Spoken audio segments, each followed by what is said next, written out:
Hello and welcome to the Grove. Today we'll be going through the lore from the Ruination Kalista's Odyssey event. Now I did add one cinematic right here at the beginning, which is the trailer from the canon book Ruination. I don't show the whole thing, but I felt to add some background context to Isolde and gives you a nicely lit camivore. Also, small note, I did add some sound effects. Without further introduction, Chapter 1, Voyage. Camivore, an empire of conquest, of kings who rule absolute. Kalista, spear of the Argent Throne, forswore the life of a princess and vowed to guard her uncle, King Viego, from any who would do him harm. She thought she succeeded. She could not protect his heart, his world.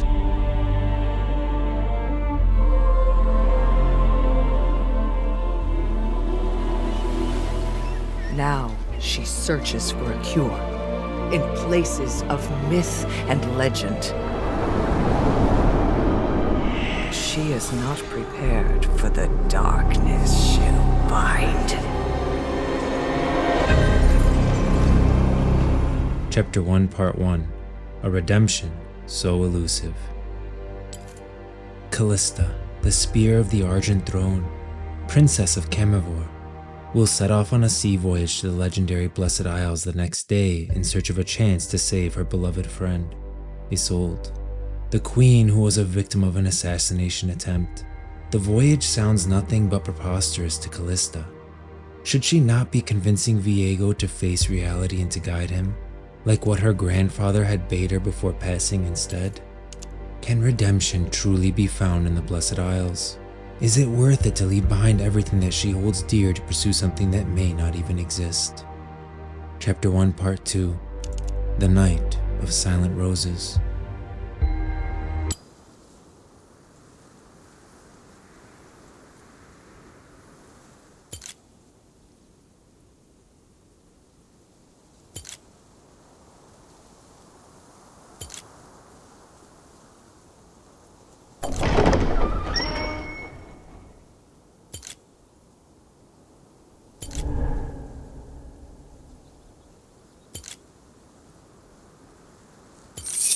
I wanted to see you before you left.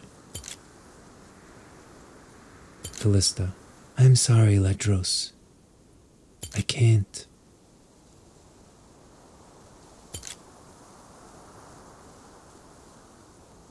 Ledros, you don't have to apologize.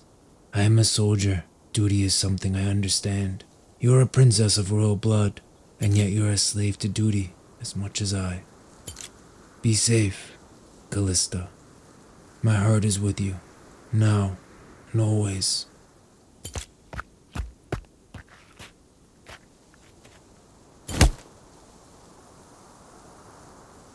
Chapter 1, Part 3, The Veil of the Mist. A white mist stood before them like an immense fortress wall. It rose up hundreds of feet. Venex, there's old magic in this cool mist. It feels wonderful. Kalista, still on course, Captain? Yes, though we're not going anywhere fast. But look, there are birds in the mist. That means land is near. A shout came from the forecastle and the mist darkened. Kalista held her breath, but a sudden storm extinguished her hopes. Venex, damn, we got turned around. The compass shows that we're back to where we'd started. Kalista, let's try a few more times and see if we can get through the mist. The captain and Kalista tried 3 more times, but the mist repelled them every time. During each attempt, they tried something different, but with no success. Venex, we're now days away from our course. We're closer to the Serpentine Delta than Camivore. Kalista, we can't go home yet. All this just proved that Viego was right. The islands are right there. I can't go back empty-handed. Venex, my God, who even knows if the Queen has lasted this long? Kalista, based on Nuno's astral charts, it'll take 10 days to reach the Blessed Isles. How many ports lie about 10 days from here? Ones that have been around for many hundreds of years. 10 days? Well, the only place of note close to 10 days from here would be the Buhru of the Serpent Isles, and that would be a stretch. Looks like you're ready to sail me there to find a guide. Come on then, princess. Chapter 1, Part 4. Isles of Endless Hunting. I have to say, Venix impressed me more than she should have. She can even converse in Buhru. Still, it's clear that we're unwanted guests in these isles enshrined in tradition, and the locals are obviously hiding something. We should thank our lucky stars that the Outlander Pharaohs was willing to render us aid, even if it's plain he doesn't intend to do it for free. We have no way of knowing if there are prophets or guides here that can point us in the right direction, nor whether the Blessed Isles truly exist behind all that fog, but we've already come this far, and I will not give up now. Excerpt from Kalista's logbook. Chapter 1, Part 5. A prophecy written in the stars. Who are you? I've been called many things by many beings, but I am a child of the stars. You may call me Soraka.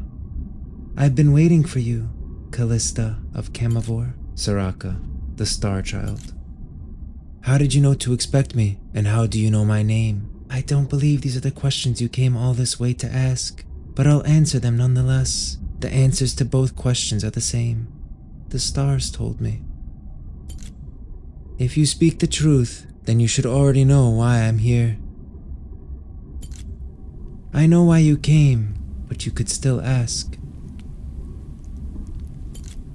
You could ask what would happen if you threw off your burdens and left your homeland with your true love. You would be happy, you'd live a long, fulfilling life, you'd have children, and they'd have children, and those who love you would be at your side when your time finally came, as gently as a breeze. But even knowing what that path would bring, it's unlikely you will take it. Then, what have you seen in the path I'll take? Darkness. I came here to get the answer to a specific question and do not have the luxury of time. Please, give me the answer. You are a pragmatic soul. I'll tell you this. The Golden Maiden of the Sea will take you there.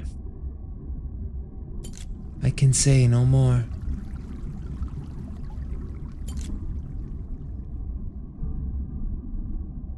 Chapter 1, Part 6. The Golden Maiden's Odyssey. The despair of failure lingered in Kalista's mind, and this melancholy led her into solitary contemplation on the deck for hours, until her captain alerted her to a ship appearing on the horizon. Venix. The ship is under attack! Damn, it's the Crimson War Party. Hard to port, full sails. Get us away. Kalista. Hold that order. Those people need our help. They're already as good as dead. Crimson Razor Scales are Vestayan hunters from the depth. We need to get away, now, or they'll claim us as well. Where's your honor, Captain? It shames us to do nothing. Kalista plunged into battle with Venix by her side. The sound of steel clanging mingled with the sound of waves crashing onto the deck, until Kalista drove her spear into the enemy leader's chest skillfully. That was a good kill. By the way, didn't that seer tell you something about a golden maiden that would guide you? Look. At the bow of the attack ship was a woman with wings overlooking the sea, emitting a shimmering golden glow. Looks like you found your golden maiden, princess. Tyrus. Greetings, warriors. Many thanks for your assistance. I am Seeker Adept Tyrus. This is my apprentice, Rise, who is on a learning journey with me. I am Kalista, and this is the captain of the Daggerhawk, Venix.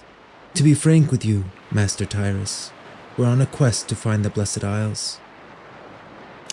Oh, Princess Kalista, the Blessed Isles are a myth. We both know that is not true. They are hidden within the mist at the heart of this ocean. I seek the Isles only to find a cure for my dying queen. Please, I am begging you, Master. The young king adores his queen. She is his life, and I fear that he would do something should she succumb. That sounds like a threat. A way to coerce me to reveal anything I might know about your fantastical Blessed Isles. I could have prevented it. I should have prevented it. His fury will turn upon Camivor's neighbors, or even the people of his own kingdom, and it will be my fault.